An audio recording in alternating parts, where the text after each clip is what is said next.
오늘 말씀 제목을 한번 따라해 보실랍니까? 무리인가 제자인가? 영국 옥스퍼드 대학교에 로빈 덤바라는 교수님이 있습니다. 그분이 아주 유명한 법칙을 하나 말했는데요. 그게 바로 덤바의 법칙입니다. 이 덤바의 법칙, 이것은 한마디로 말하면은 한 개인이 인간관계를 맺을 수 있는 친구는 150명이 최대라고 말하는 것입니다. 150명. 여러분들은 친구를 몇 명까지 가지고 계시죠? 근데 이분이 왜 이런 법칙을 제안했냐 하면은 아프리카에 야생 원숭이들을 보니까 이들이 무리를 이루어서 많은 무리가 이렇게 사는 것처럼 보여도 함께 관계를 맺고 하는 무리가 한 150마리 정도. 그리고 이것이 어떤가 싶어서 전 세계를 다니면서 조사를 해보니까 원시 부족에 내에 있는 사람들이 150명 정도가 한 부족을 이루고 있다는 것을 세계 곳곳을 다니면서 발견하게 된 겁니다. 사람에게 많은 사람을 만나지만 그래도 얼굴도 알고 서로 관계를 맺을 수 있는 사람은 150명 정도다. 그게 바로 덤바의 법칙입니다. 이분이 최근에 어떤 가지 이야기하냐면은 요즘 이 현대인들은 SNS, 페이스북이라든지 밴드라든지 이걸 통해서 친구를 많이 맺잖아요. 심지어 우리가 한국에 있어도 뭐 아프리카나 미국이나 그런 사람들과도 친구를 맺습니다. 그런데 그 많은 사람들과 친구 맺기를 하고 관계를 하는데 정작 어렵고 문제가 생길 때 자기의 마음을 내어놓고 함께 할 수 있는 사람은 그 수의 3% 이내라는 것입니다. 다시 말하면은 내가 어려울 때 도움을 받고 내가 유익을 얻을 수 있는 사람은 3%약 4.1명, 한 4명 정도가 아주 친밀하게 우리가 함께 관계를 맺고 살아갈 수 있다는 것입니다. 여러분, 우리가 많은 사람들을 만나는 것 같지만 그러나 남은 이 땅의 삶 가운데서 이렇게 가깝고 친밀하고 나의 모든 것들을 나누고 함께 하는 사람은 서너 명밖에 안 된다는 사실을 늘 기억해야 합니다. 그렇다면 가까이 있는 사람에게 잘해줘야 되죠. 옆에 계신 분들 서로 한번 축복할까요? 함께 있어서 감사합니다. 그렇죠? 옆에 있는 분이 참으로 소중한 분입니다. 오늘 본문에도 예수님께서는 그것을 우리에게 말씀해 주고 계시죠. 사복음서에 보면은 예수님 주위에 얼마나 많은 사람들이 다녔습니까? 누가복음에는 수만 명이 예수님을 따라다녔다라고 성경은 말씀하고 있습니다. 예수님이 따라하는 곳마다 가는 곳마다 따라하는 사람들이 많았죠. 그런데 예수님은 그 많은 사람들에게 별로 긍휼의 마음을 가졌지만 그렇게 크게 중요성을 두지 않습니다. 주님은 어디에 관심이 많습니까? 제자를 삼는데, 제자를 만드는데 거기에 더 관심이 많았다는 것입니다. 왜 그랬을까요? 예수님은 하나님 나라의 가치를 알고 하나님 나라에 헌신된 소수, 제자, 그 사람들에 대해서 주님은 관심을 가지고 거기에 집중하셨습니다. 그래서 오늘도 본문에 수많은 사람들이 예수와 함께 할새, 예수님 주위에 막 수많은 사람들이 웅성웅성거리면서 막 따라갑니다. 그때 오늘 25절, 26절을 같이 한번 읽어볼까요? 시작. 물은 내게 오는 자가 자기 부모와 처자와 형제와 자매와 더욱이 자기 목숨까지 미워하지 아니하면 능히 내 제자가 되지 못하고 누구든지 자기 십자가를 지고 나를 따르지 않는 자도 능히 내 제자가 되지 못하리라. 갑자기 예수님께서 수많은 무리들을 향하여 이 말씀을 했습니다. 이 말씀을 들어 무리들의 마음은 어떻겠습니까? 예수님은 심심하면 십자가 지라 그러고 뭐 좀 따라오고 싶은데 집도 뭐도 다 버리라 그러고 그것을 듣는 사람들의 마음속에는 부담이 오는 거죠.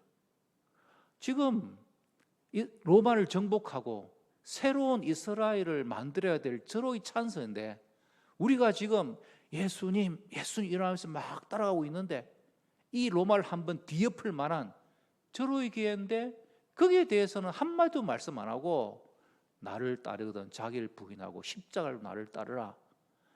하여 제자가 되겠나? 그런 부담감이 이 무리들에게는 마음으로 남아있을 것입니다. 여러분들은 어떻습니까? 여러분들은 교회에 올 때 교회에 와서 느끼는 부담감은 갖고 있지 않습니까? 예배 왔더니 3월 내내 제자 되라고 자꾸 말씀하니까 마음속에 막 뭔가 탁 걸리는 게 있지는 않습니까? 그냥 적당하게 내가 예수 믿고 신앙생활 하다가 천국 갔으면 좋겠는데 자꾸 성경 공부도 하라 그러고 그냥 야구 경기 구경 왔듯이 오늘 그냥 적당하게 구경하고 그냥 돌아가면 좋겠는데 자꾸 말씀을 통해서 이렇게 하라 저렇게 하라 행하라 라고 하니까 혹시 여러분 마음속에는 부담이 있지는 않습니까? 제가 가만히 보니까요, 어떤 지난주에 말씀드린 것처럼 팬이 되는 것도 아주 노력이 많이 들더라고요. 우리는 팬클럽의 회원만도 못하다는 생각이 들었습니다.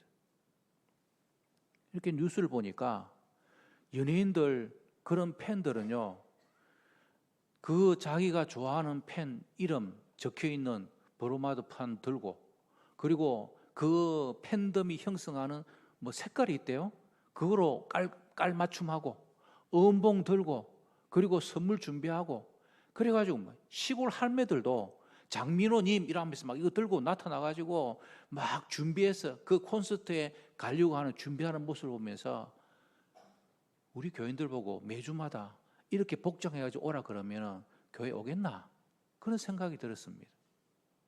그만큼 팬 되는 것도 힘든데 제자의 자리까지 나오라는 것, 그거 우리에게는 부담이 되고 어려운 것이죠. 저는 어떨까요? 저도 마찬가지입니다. 목사로서 제자의 삶을 산다는 게 참으로 힘들 때가 많습니다. 어떨 때는 목사가 아니라면은 누구 말처럼 확 뭐 이런 것 막 외치고 싶더라마는 그래도 목사니까 참는 거죠. 목사기 때문에 다른 사람들이 하는 것에 대해서 인내하고 기다리는 것입니다.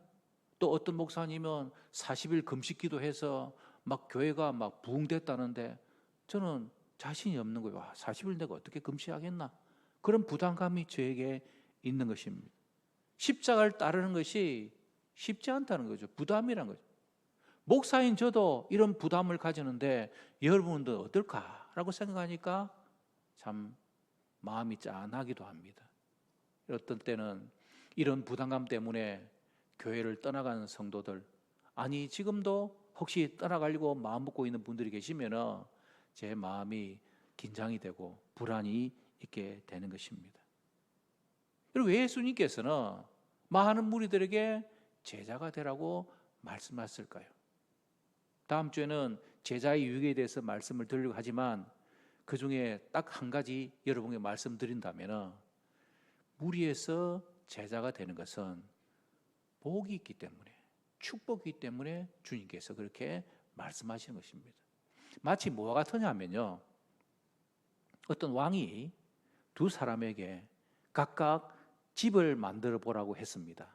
그래서 한 사람은 왕의 명령이니까 막 싸구려 재료 가지고 대충 해가지고 집을 하나 만들었어요. 그런데 두 번째 사람은 그래도 왕의 명령이니까 내가 열심히 해야지 좋은 재료도 가지고 집도 튼튼하게 최선을 다해서 그 집을 만들었습니다. 집을 다 이렇게 각자 만드는 집을 보고 와서 왕이 하는 말이 이곳이 너희가 살 집이니라 들어가 살아라 했다는 것입니다. 여러분, 우리가 이 땅을 삶을 살아가면서 지금은 눈에 보이지 않고 잡히지 아니하고 먼 것처럼 보이지만 그러나 그 결과의 삶은 우리에게 반드시 보상으로, 복으로, 축복으로 오는 것입니다. 그래서 우리는 지금 무리의 삶이 아니라 제자의 삶을 살아야 되는 것이 오늘 하나님께서 우리 주는 말씀이라는 것입니다. 오늘 본문 말씀 다시 한번 읽어볼까요? 26절 27절 말씀 시작. 물은 내게 오는 자가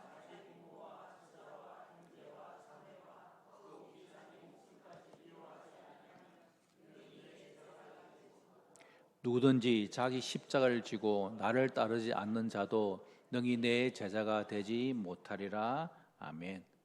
이 말씀은 동양의 유교적인 사상을 가지고 있는 우리들에게는 굉장히 부담되는 말입니다. 가정을 버리라, 부모 버리라, 형제 버리라, 모든 거 다 버리라.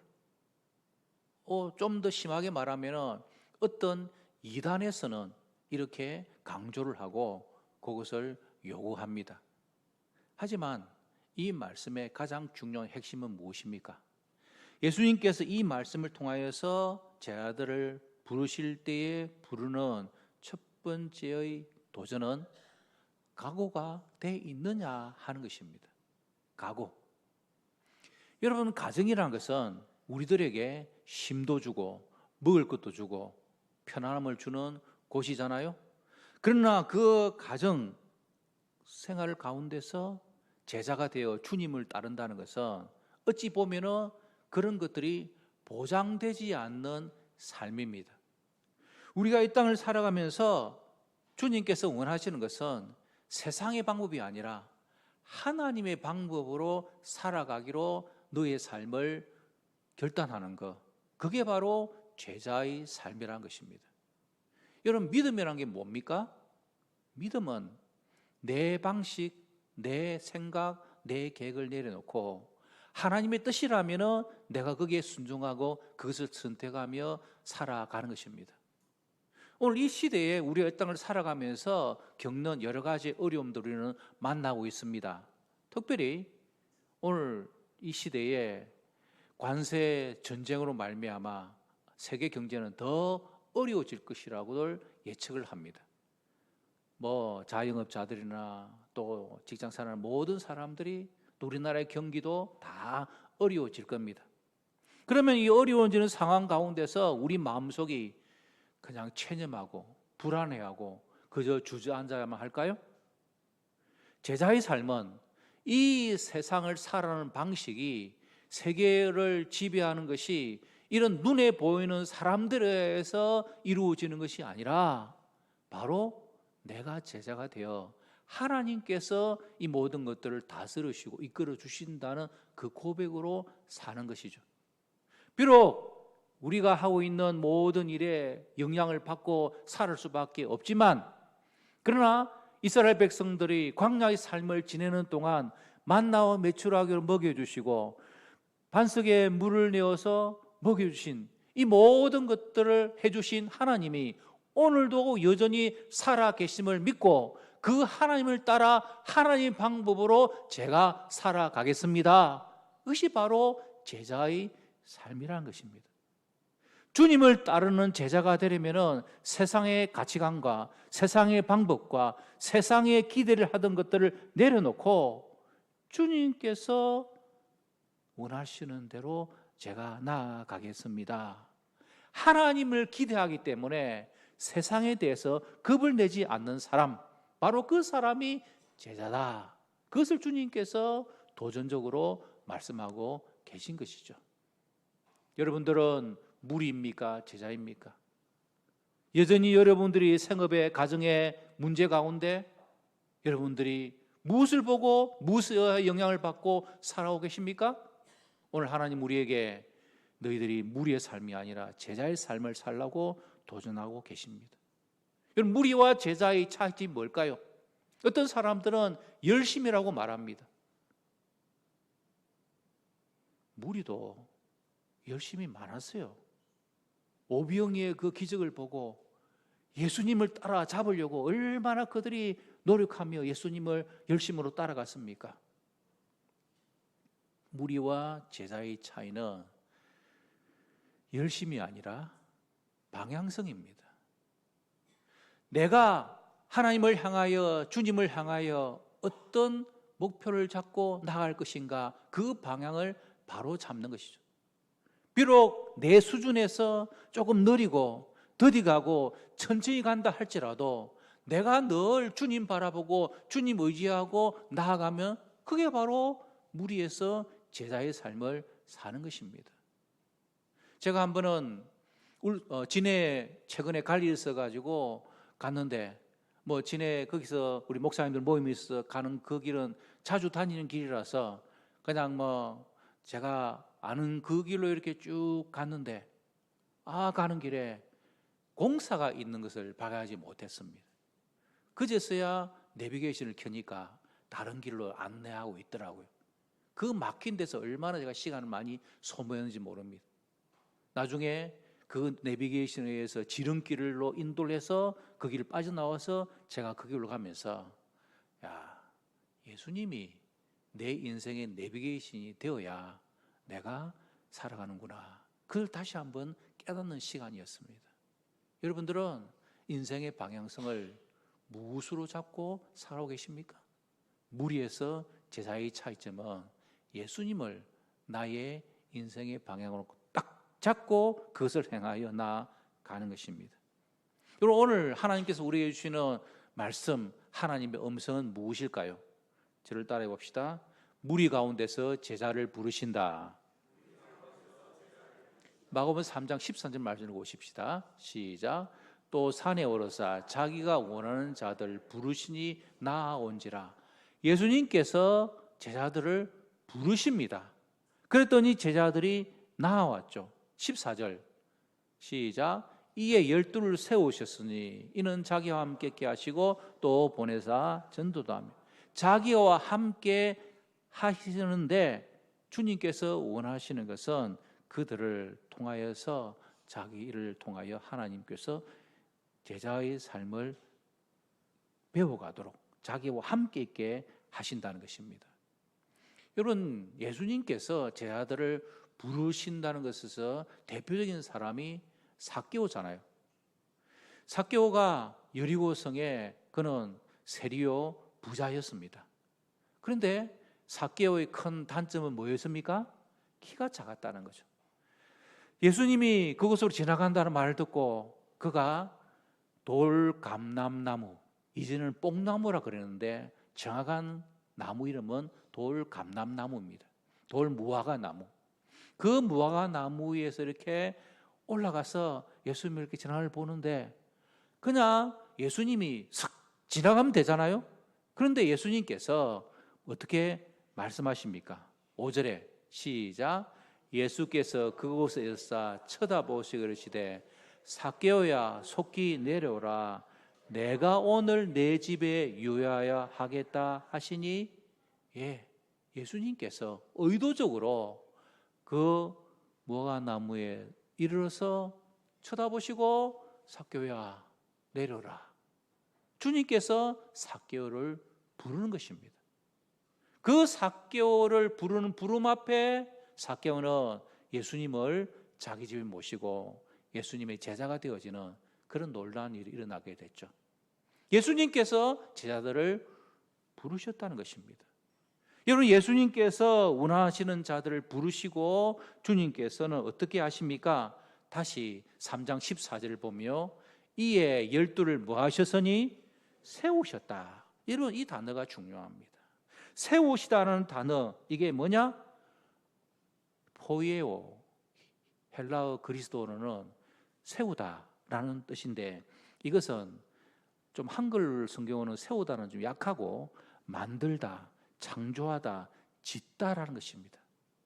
예수님께서 새롭게 제자들을 빚어 가신다는 것입니다.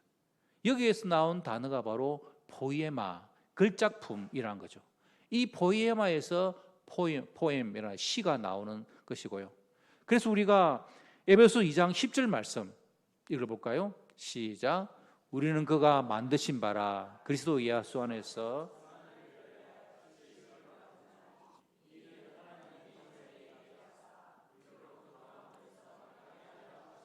아멘. 우리는 그가 만드신 바라 포이에마, 작품이란 것입니다. 여러분들은 예수님께서 무리 가운데서 불러내어서 여러분 한 사람 한 사람을 제자로 성도로 세우시고 재창조해 가시는 그런 작품으로 우리를 주님께서 불러주셨다는 것입니다. 그래서 우리는 여기 있는 컵처럼 이러한 하나의 작품으로서 우리가 지음으로 부름을 받았습니다. 그런데 우리가 이 부름을 받았는데 우리는 어떻게 생각하냐면 자꾸 다른 컵들과 비교를 하는 거죠. 나는 물을 이것밖에 받을 수 없는데 옆에 있는 이 컵은 이것은 더 많은 물을 받으니까 와, 나는 저보다 나는 불행하다. 내가 적게 소유했으니까 불행하다. 자꾸 다른 것과 비교를 한다는 것입니다. 그래서 자기의 존재를 망각해버리죠. 자기의 존재를 망각해버리면 또 어떤 결과가 나옵니까? 그냥 컵의 용도로 써져야 되는데 이 컵을 급하다 보니까 망치로 착각하는 것입니다. 그래서 튀어나온 못을 이거로 쾅쾅 이렇게 박는 거죠. 그런데 옆에 있는 거 보니까 내보다 더 단단해가지고 그 못을 더 잘 박아요. 야, 부럽다. 저기에 더 나보다 못을 더 잘 박네. 그러면서 내가 더 주눅들은 그런 모습을 보게 되는 것입니다. 컵의 용도는 뭡니까? 물 담고 물 마시고 하는 거죠. 하나님께서 여러분 각자에게 주신 그런 용도가 있고 삶의 목적과 정체성이 있는 것입니다. 그래서 우리는 이 땅을 살아가면서 세상이 주는 잣대와 기준으로 나의 그 부르심과 정체성을 우리는 자꾸 잊어버리는 것입니다. 이런 목회 현장이라는 것은 자꾸 비교를 요청합니다. 목사끼리 만나면은 수조가 너 교회는 몇 명인데 헌금이 얼마나 나오는데 그거 자꾸 비교를 해요. 그런데 그런 비교하는 순간 불행해지는 거죠. 왜 그럴까요? 내가 아무리 큰 교회를 세워도 나보다 더 큰 교회는 있기 마련인 거죠. 마치 내가 아무리 공부를 잘해가지고 서울대학교 가도요, 서울대학교 간 학생들 가운데 많은 학생들이 불행하답니다. 나보다 더 공부 잘하는 놈들이 있으니까. 나는 서울대학교밖에 못 왔는데 나는 유학을 못 갔어. 거기에 대해서 불행해지는 겁니다. 그럼 유학 가면은 괜찮을까요? 유학 가면은 나보다 더 좋은 대 유학 온 친구와 비교해가지고 내가 막 주눅드는 것입니다. 여러분 끊임없이 세상의 잣대와 기준에 나를 맞추려 하니까 불행해지는 것입니다. 자녀 문제도 마찬가지예요. 부모의 기대가 여러분 우리의 자녀들을 지옥에 몰아넣는 그런 뉴스와 드라마 많이 보잖아요. 부모의 기대에 부응하지 못하니까 자녀도 불행하고 그래서 그 아이는 아이다움을 잃어버리는 것입니다. 여러분 아이의 아이다움이 뭐라 그랬습니까? 포에마. 하나님께 그를 세워주셨다. 그를 만들어주셨다. 그를 작품으로 세워주셨는데 하나님이 그 아이에게 그 자녀에게 준 은사와 재능이 있는 거예요. 부모 역할은 뭡니까? 그 아이의 은사와 재능이 발휘되도록 지켜봐주고 기도해주고 격려해주는 것. 그런데 나의 욕심과 나의 기대만으로 그 자녀를 달달달 들어볶으면요, 그 부모도 불행해지고 자녀도 불행해지는 것입니다. 성도 여러분, 복음이 뭡니까? 복음은 하나님 앞에서 자기 자신을 발견하는 것입니다. 내가 이 땅을 살아갈 때 세상의 기대와 세상의 기준과 세상의 잣대로 나를 보는 것이 아니라 그 속에서 나를 향하여 부르시는 하나님의 부르심으로 말미암아 나는 어디에서도 왔고 나는 이 땅에서 무엇하다가 어디로 갈 것인가, 나는 누구인가, 나의 정체성을 발견케 하는 것이 바로 복음입니다. 그래서 이 복음을 진정으로 깨닫는 사람은 자유함이 있는 거죠. 여러분 진리 안에서 자유하다는 말은 그 진리를 통하여 내가 누구인지 하나님이 누구신지 나를 깨닫고 그 앞에서 내가 한없이 겸손하게 순종하고 하나님을 인정하며 사는 것입니다. 여러분, 성령의 가장 큰 주된 흐름이 뭡니까? 순종하면 복을 받고 불순종하면 저주를 받는다. 여러분, 신명기의 말씀이 그게 핵심이었잖아요. 여러분, 그것이 우리에게 주신 하나님의 말씀인 줄 압니다. 하지만 나의 정체성을 모르는 사람은 계속해서 끊임없이 불순종의 길로 갈 수밖에 없는 겁니다. 내가 하나님 앞에서 순종하고 하나님 말씀대로 내가 살아가기로 겸손히 하나님을 인정하고 살아가는, 그것이 바로 복음 안에서 참 진리와 자유를 맛보는 우리의 모습이라는 것입니다. 여러분, 주 안에서 나에게 주신 그 모든 삶을 새롭게 살아가는 것, 그게 바로 복음입니다. 왜 예수님께서 물 위에서 제자로 부르신다고요? 그 정체성을 알게 하려고, 그리고 내가 너와 함께 하겠다고 주신 그 주님의 약속의 말씀이 너를 통하여 어떻게 성취되어 가는지를 삶을 통하여 경험하라고 우리를 제자로 부르시는 것입니다. 여러분, 많은 무리들이 예수님을 따랐지만 그 가운데서 말씀을 듣고 반응하고 순종하고 나아오는 자가 제자가 되어 제자의 삶을 살았던 것입니다. 오늘 이 시간에도 우리를 다시 한번 주님께서는 우리를 무리 가운데서 제자로 부르십니다. 세상은 우리를 원하지 않는다고 할지라도, 세상은 우리의 관심을 가져간다 할지라도 나의 어떠함과 상관없이 나의 존재 자체를 주님은 원하시고 우리를 제자로 부르십니다. 우리를 불러서 다시 우리를 새롭게 하시고 주님의 걸어가신 그 길을 우리도 묵묵히 걸어갈 때 주님께서 주시는 진정한 제자의 주는 축복을 경험하며 누리게 될 것입니다. 어느 교회 외무부에 고위직에 있는 그런 부부가 이 딸아이를 미국에 유학을 보내게 되었습니다. 그런데 이 아이가 미국의 친구들을 이렇게 사기 위해서 금요일 날 그 친구 집에서 하는 파티에 참석했다가 이렇게 비가 좀 오는 관계로 얘가 2층 난간에서 그냥 추락을 하고 맙니다. 그런데 이 아이가 떨어지면서 바위에다가 얼굴과 턱을 그대로 정통으로 맞아가지고 얼굴이 함몰되고 그 뼈들이 얼굴에 다시 박히는 그런 참 큰 사고가 생겼습니다.